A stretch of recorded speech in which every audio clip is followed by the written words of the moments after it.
Hello friends, Radhe Krishna. Welcome to my channel Shyam Dewani ji. तो दोस्तों, स्वागत है आप सभी मेरे दोस्तों का हमारे इस चैनल पर। तो आज की जो वीडियो है वो है कार्तिक महात्म का छठा अध्याय। तो सातवां अध्याय भी मैं आप लोगों को इसी वीडियो में सुनाने वाली हूँ। तो जिन लोगों ने चैनल को सब्सक्राइब नहीं किया प्लीज़ सब्सक्राइब कर लें और बेल आइकन को ज़रूर टैप कर दें। वीडियो पसंद आए तो लाइक शेयर ज़रूर करना। तो चलिए स्टार्ट करते हैं। तो जिसके सुनने से सब पाप नाश हो जाए, कार्तिक महात्म्य का लिखूं छठा अध्याय। नारद जी बोले, जब 2 घड़ी रात बाकी रहे तब तुलसी की मृतिका वस्त्र और कलश लेकर जलाशय पर जाएं। कार्तिक में जहाँ कहीं भी प्रत्येक जलाशय के जल में स्नान करना चाहिए। गर्म जल की अपेक्षा ठंडे जल में स्नान करने से 10 गुना पुण्य होता है। इससे 100 गुना पुण्य बाहरी कुएं के जल में स्नान करने से होता है। इससे अधिक पुण्य बावड़ी में और उससे भी अधिक पुण्य पोखर में स्नान करने से होता है। उससे 10 गुना झरनों में और उससे भी अधिक पुण्य कार्तिक में नदी स्नान से करने से होता है।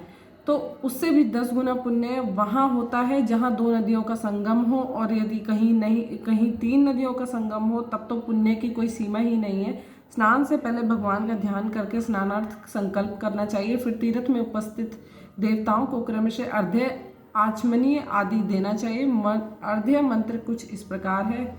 हे कमलनाथ आपको नमस्कार है। हे जलशाही भगवान आपको प्रणाम है। हे ऋषिकेश आपको नमस्कार है। मेरे दिए अर्घ्य को आप ग्रहण करें। बैकुंठ, प्रयाग तथा बद्री काश्यम में जहाँ कहीं भगवान विष्णु गए वहाँ उन्होंने 3 प्रकार से अपना पाँव रखा था। वहाँ पर ऋषि वेद यज्ञों सहित सभी देवता मेरी रक्षा करते रहे। हे जनार्दन, हे दामोदर, हे देवेश, आपको प्रसन्न करने हेतु मैं कार्तिक मास में विधि विधान से ब्रह्म मुहूर्त में स्नान कर रहा हूँ। आपकी कृपा से मेरे सभी पापों का नाश हो। हे प्रभु, कार्तिक मास में व्रत तथा विधि पूर्वक स्नान करने वाला मैं अर्घ्य देता हूँ, आप राधिका सहित ग्रहण करें। हे कृष्ण, हे बलशाली राक्षसों का संहार करने वाले भगवान, हे पापों का नाश करने वाले, कार्तिक मास में प्रतिदिन दिए हुए मेरे इस अर्घ्य द्वारा कार्तिक स्नान का व्रत करने वाला फल मुझे प्राप्त हो। तत्पश्चात विष्णु, शिव तथा सूर्य का ध्यान करके जल में प्रवेश कर नाभि के बराबर जल में खड़े होकर विधि पूर्वक स्नान करना चाहिए। गृहस्थी को तिल और आंवले का चूर्ण लगाकर तथा विधवा स्त्री या यति को तुलसी की जड़ की मिट्टी लगाकर स्नान करना चाहिए। सप्तमी, अमावस्या, नवमी, त्रयोदशी, द्वितीया, दशमी आदि तिथियों को आंवला तथा तिल से स्नान करना वर्जित है।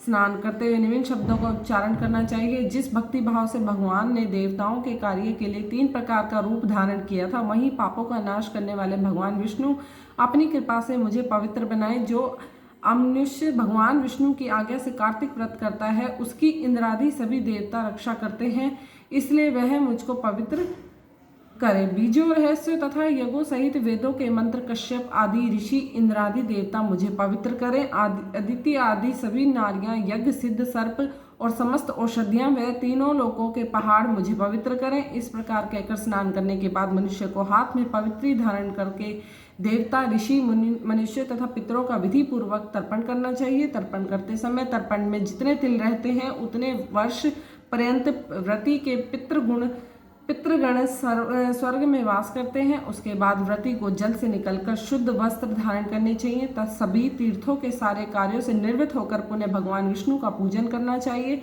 सभी तीर्थों के सारे देवताओं का स्मरण करके भक्ति पूर्वक सावधान होकर चंदन, फूल और फलों के साथ भगवान विष्णु को फिर से अर्घ्य देना चाहिए। अर्घ्य के मंत्र का अर्थ इस प्रकार है। मैंने पवित्र कार्तिक मास में स्नान किया है। विष्णु राधा के साथ आप मेरे दिए अर्घ्य को ग्रहण करें। तत्पश्चात चंदन, फूल और तांबुल आदि से वेद पाठी ब्राह्मणों का श्रद्धा पूर्वक पूजन करें और बारंबार नमस्कार करें। ब्राह्मणों के दाएं पांव में तीर्थों का वास होता है, मुंह में वेद और समस्त अंगों में देवताओं का वास होता है। अपने कल्याण की इच्छा रखने वाले मनुष्य को इनका न तो अपमान करना चाहिए और न ही इनका विरोध करना चाहिए। फिर एकाग्रित होकर भगवान विष्णु की प्रिय तुलसी जी की पूजा करनी चाहिए। उनकी परिक्रमा करके उनको प्रणाम करना चाहिए। हे देवी, हे तुलसी, देवताओं ने ही प्राचीन काल से तुम्हारा निर्माण किया है और ऋषियों ने तुम्हारी पूजा की है। हे विष्णु प्रिया तुलसी, आपको नमस्कार है। आप मेरे समस्त पापों का नष्ट करो। इस प्रकार जो मनुष्य भक्ति पूर्वक कार्तिक व्रत का अनुष्ठान करते हैं वे संसार के सुखों का भोग करते हुए अंत में मोक्ष को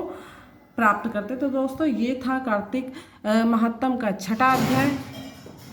तो दोस्तों, मैं 7वां अध्याय भी आप लोगों को इसी वीडियो में सुना रही हूँ।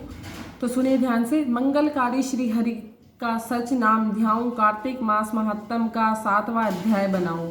नारद जी ने कहा, हे राजन, कार्तिक मास में व्रत करने वालों के नियमों को मैं संक्षेप में बतलाता हूँ, उसे आप सुनिए। व्रती को सब प्रकार के आमिष, मांस, उड़द, राई, खटाई तथा नशीली वस्तुओं का त्याग कर देना चाहिए। व्रती को दूसरे का अन्न ग्रहण नहीं करना चाहिए, किसी से द्वेष करना नहीं चाहिए और तीर्थ के अतिरिक्त अन्य कोई यात्रा नहीं करनी चाहिए। देवता, वेद, ब्राह्मण, गाय, व्रती, नारी, राजा तथा गुरुजनों की निंदा भी नहीं करनी चाहिए। व्रती को दाल, तिल, पकवान व दान किया हुआ भोजन ग्रहण नहीं करना चाहिए। किसी की चुगली या निंदा भी नहीं करनी चाहिए। किसी भी जीव का मांस नहीं छूना चाहिए।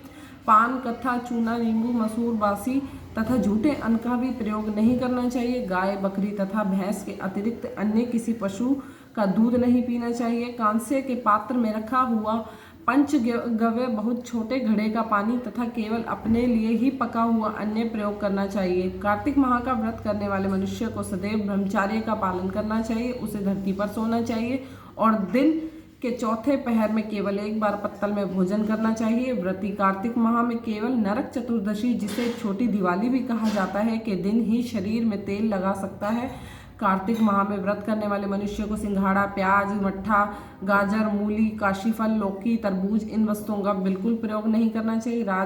रजस्वला, चंडाल, पापी, मलछेज, पतित, व्रतहीन, ब्राह्मण द्रोही और नास्तिकों से बातचीत नहीं करनी चाहिए। भगवान विष्णु को प्रसन्न करने के लिए अपनी शक्ति के अनुसार चंद्रायण आदि का व्रत करना चाहिए और उपयुक्त नियमों का पालन करना चाहिए। व्रती को प्रतिपदा को कुम्हड़ा, द्वितीया को कटहल, तृतीया को तरुणी स्त्री, चतुर्थी को मूली, पंचमी को बेल, षष्ठी को तरबूज, सप्तमी को आंवला, अष्टमी को नारियल, नवमी को मूली, दशमी को लौकी, एकादशी को परवल, द्वादशी को बेर, त्रयोदशी को मट्ठा, चतुर्दशी को गाजर तथा पूर्णिमा को शाक का प्रयोग नहीं करना चाहिए। रविवार को आंवला का प्रयोग नहीं करना चाहिए। कार्तिक माह में व्रत करने वाला मनुष्य यदि इन शंकों में से किसी शाक का सेवन करना चाहे तो पहले ब्राह्मण को देखकर ग्रहण करे। यही विधान माघ माह के व्रत के लिए भी है। देवोत्थानी एकादशी में पहले कही गई विधि के अनुसार नृत्य, जागरण, गायन, वादन आदि करना चाहिए। इसको विधि पूर्वक करने वाले मनुष्य को देखकर यमदूत ऐसे भाग जाते हैं जैसे सिंह की गर्जना से हाथी भाग जाते हैं।